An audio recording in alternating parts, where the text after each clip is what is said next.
Dunggol. Ito ang maitim na bahagi sa isang buwan.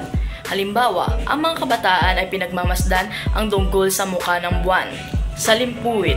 Ito ang buntot ng kometa. Halimbawa, ang mga tao ay pinagmamasdan ang salimpuwit na nakikita sa kalangitan.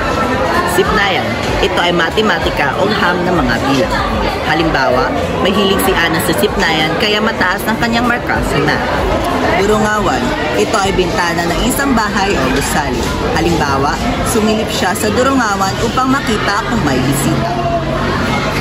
Sansinopop. Ang sansinopop ay tumutukoy sa buong kalawakan ng universo. Halimbawa, ang mga bituin sa sansinopop ay kumikislap na para mga diamante sa gabi. Silakbo. Ang silakbo ay karaniwang tumutukoy sa isang biglaan at matinding reaksyon o pagtaas ng emosyon. Halimbawa, may silakbo na galing sa kanyang puso nang marinig ang mga masasakit na salita. Ang lumabi, na kung sa Ingles ay carpenter.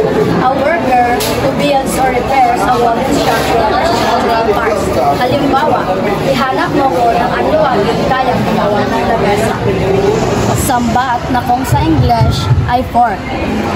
A common tool used in eating that usually has 3 to 4 stiff metal points that attach to a handle. Halimbawa, mas madaling kumain kung may hawak na sambat. Batlag, or in English, car. Batlag is a vehicle moving on wheels. Halimbawa, nagbangga ang aming minamanehang batlag kaninang umaga. Supling, or in English, offspring. It is the young-born or newly born living organism. Halimbawa, tuwa-tuwa ang ina nang makita niya ang bagong silang na supling.